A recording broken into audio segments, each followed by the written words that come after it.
Hello and welcome to Megatrip, the travel channel that inspires you to adventure.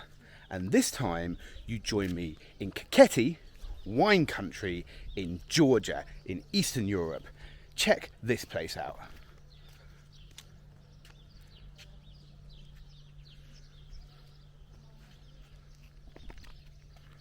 More of that to come. Anyway, here's what's coming up on this episode of Megatrip. Cheers. Most importantly, it's yummy. Cheers. I recognise this. I've drunk lots of this. Here we go. Yeah, okay. Yeah, it's okay. It's okay? Yeah. Through the magic of editing, you now know more than I do about what's coming up on this episode of Megatrip. But like I said, you join us in Kakheti. Now, Kakheti is the main wine region here in Georgia. Now, you may not have heard of Georgia being a wine-based country, but actually, it is the home of wine. The oldest wine ever discovered in the world was discovered here in Georgia, and I mean in a clay urn beneath the ground. The oldest history of wine is from here in Georgia, and they certainly claim that this is where it all started. And you know what? I'm inclined to agree with them. I've had a few little glasses, a few little tastes. But for this episode of Megatrip, we want to do something a little bit different once again. So rather than going around the whole region, we are going to focus on this place, on Schuchmann Wine Chateau. So here it is, once again, a little flip round. And really what it is, it's a few acres of land here in Kakheti. There's vineyards, there's a hotel where you can stay, there's a winery where they make the wine, and of course they manufacture it, ship it here, and of course you can do wine tasting, vineyard tours, etc. And we'll have a little look at that. In terms of where this place is, well, from Tbilisi, I guess, from the capital, it's probably about an hour and a half drive, and it is in the base of the Caucasus Mountains, as so many places are here, and you can see those over in the background. So enough of me waffling on. That's what we're going to focus on in this episode of Megatrip. We're going to have a little look at Schuchmann Wine Chateau here in Kakheti, Georgia. Cue the music.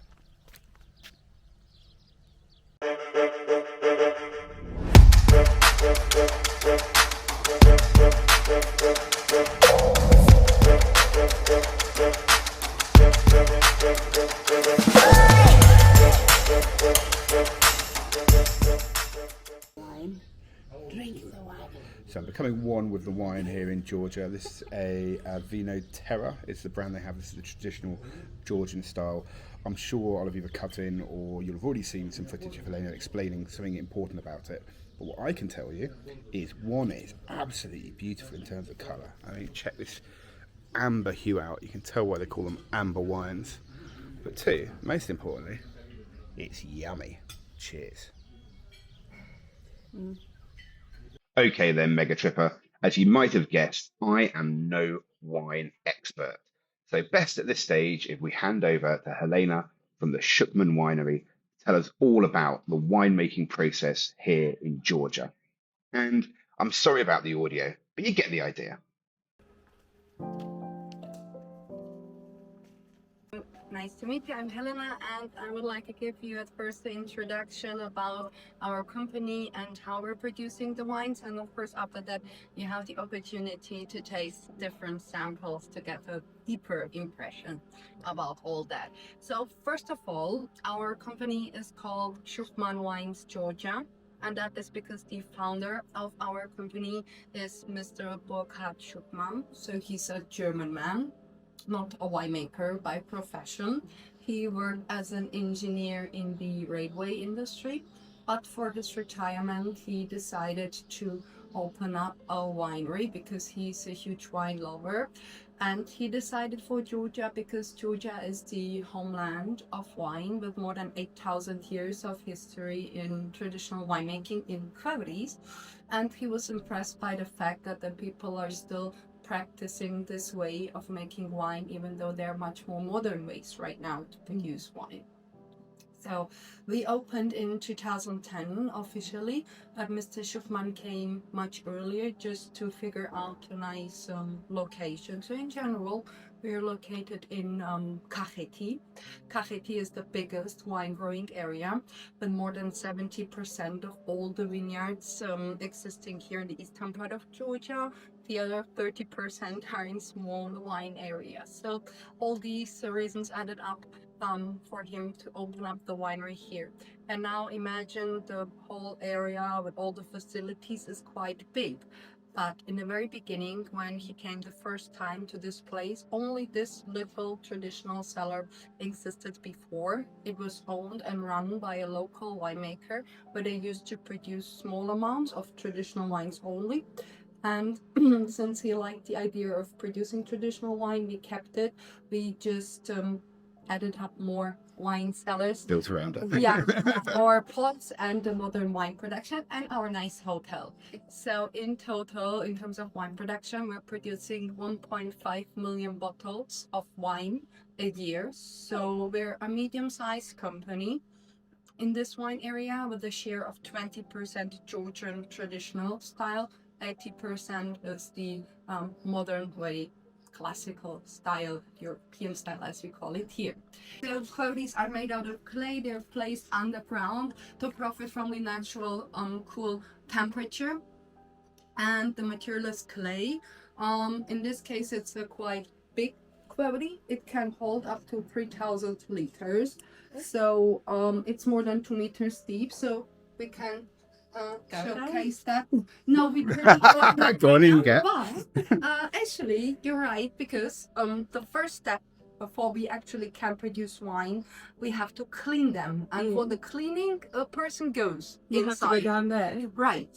So just Get a we job. can take a look how big and deep it is. Whoa. It's really more than 2 meters deep, and also yeah, it seems actually much smaller than it really is, because we have the small opening and then it goes like wide in the middle and then narrow to the bottom. So it's like a bigger egg by shape. Yeah. So first step, as I mentioned, is the cleaning. So in the case that they're big enough, person goes inside for the cleaning, and we clean until the wastewater comes out clear. We avoid any chemical cleaner or just some, not even citric acid, because it might stay in the cubbies. So they are fixed in the ground, so we can't take them out. After the cleaning, of course, we would start the grape harvest. That is most likely in the beginning of September. So for the grape harvest, we have a team of local people that are picking the grapes, and we have 125 hectares of vineyards in the valley, and we focus on the Georgian traditional grape varieties, but we cultivate international grape varieties as well. Grapes are picked and then brought from the vineyards to the winery, and then we would crush them. Not by feet anymore, that's done by a machine, and that machine is also able to remove the stems. The stems contain high amounts of tannins that are considered as quite harsh and bitter, so they could cover all the fruity grape varieties aroma. So that's why we decided just to ferment the crushed grapes and the grape juice, right? Also important that during the alcoholic fermentation, the cavity stays open, so that the carbon dioxide that we get besides the alcohol during the fermentation can escape. To support the fermentation, we would use these sticks just to stir and mix to avoid off flavors, because the carbon dioxide makes that the grape skins are floating. So the small bubbles attach to the skins, and that makes them float. And especially in September, it's quite warm, so the risk is high that there some bad reaction might happen. So 3 times a day we stir and mix. That is also beneficial for the color extraction. So the color pigments of the grapes are mainly in the grape skin. So by mixing it up properly, we extract as much as possible color. It's similar like boiling tea. When you move the tea back, the tea turns darker much quicker, and we support that by mixing to reach our nice colors, especially by fermenting white grapes to reach the nice amber color. So from red wines we get, from red grapes we get red wines. I think that's clear, but the unique and typical wine color in Georgia is amber. Colored wines, they stay all together with the solid pieces in the cavities. We'll just seal them. For that we would put a layer of wet clay, like here. Then we press the heavy slates on top, and then on top of that a layer of sand. So they're hermetically sealed, and we would keep that for half a year. The main reason is also to intensify the color, because actually the alcohol itself helps to extract more color pigments from the skins. So we are reaching, by doing that, the final white color, as well as that there is a natural filtration ongoing meanwhile, where all the solid pieces start to slide down. So technically after opening it, we just have to pump out the wine, and the solid pieces are also used. They're used for the production of cha-cha. Cha-cha is the spirit drink that is similar like grappa or vodka. I hope you're enjoying this particular mega trip. If you are, please do give a little like. Hit that little like button, the little thumbs up icon just down there. It really does make a big difference to the channel. If you've got something to say about this episode, or what we should do next, what I should do next, where else in Georgia I should visit, have you been here? What have I got wrong? I love to be corrected. Please do leave me a little comment down below, share with the community. And of course, if you're not subscribed to this video, and believe it or not, most of you aren't, hit subscribe. Doesn't cost you anything. It just means that every time I drop new content, you'll get a little alert in YouTube. Costs you absolutely nothing. So as ever, the instructions are: like, comment, subscribe. Back to Megatrip. Since we're producing traditional and modern wines, we added up also a small sparkling wine production. We decided to use the traditional method, like the real champagnes. Of course, you're pretty aware that we're not allowed to call our product champagne because that's a protected area in France. But the technology is free to use, so we like this way of making sparkling wine, and since this is a French way, we decided to go for international, even French grape varieties. So we're producing two different sparkling wines: a rosé that's a blend of Merlot and Malbec, and the white one is 100% Chardonnay. Okay, that way of making sparkling wine includes two alcoholic fermentations, where the first fermentation takes place in the stainless steels where we produce the base wine. That means, for example, from the Chardonnay juice, we're producing white, dry, still Chardonnay wine. That gets bottled into our sparkling wine bottles. Then we would add yeast and concentrated grape juice and seal the bottle with the bottle cap. What happens? The added yeast turns the added sweetness into alcohol and into carbon dioxide. So basically there is a second fermentation ongoing in the bottle, where we're creating our fizz, and the fizz is basically the carbon dioxide from the fermentation. After that, it's important to store all bottles upside down so that the yeast has the opportunity to settle down by gravity, but we help and support the bottles by turning them around.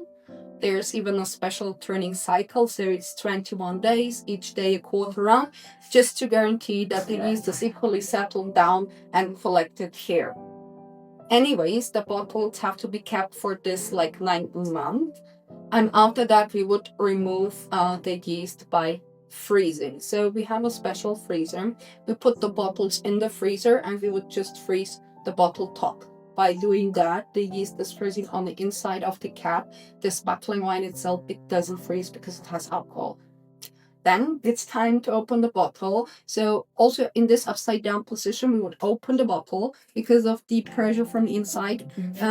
Immediately the cap with the frozen yeast flashes out, and then we reseal it already with the cork and the cage.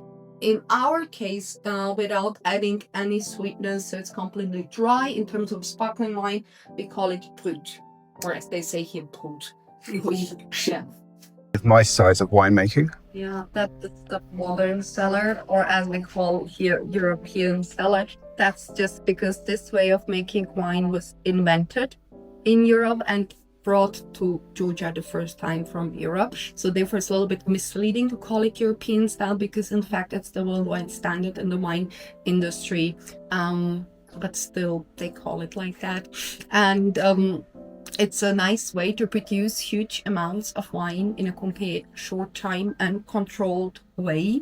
Also, the material is an easy to handle material, so all working steps are easier, starting from the cleaning, shorter fermentation times, easier to move the wine around by attaching hoses and pumps.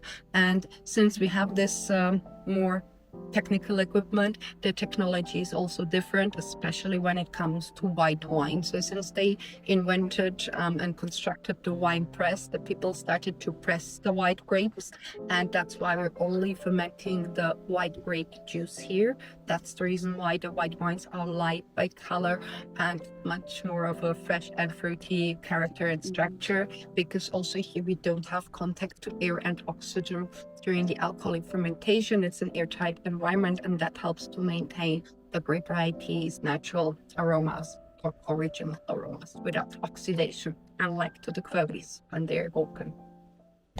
Hi, this is Lizzie, and welcome to episode 3 of Megatrip.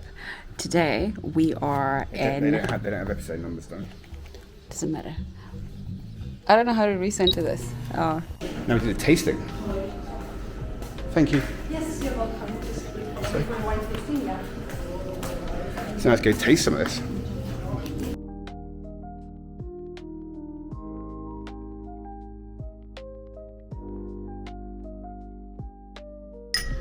Quick cheers. Let's see how it is. So Schuchmann 2021 Blanc de Blanc Brut Chardonnay. Very, very tasty. I'll be honest, the bottle we've got isn't that fizzy, but very, very tasty. I'm not going to say it tastes like champagne because it doesn't quite, but it definitely does taste like Blanc de Blanc French wine. It's delicious. Here we go.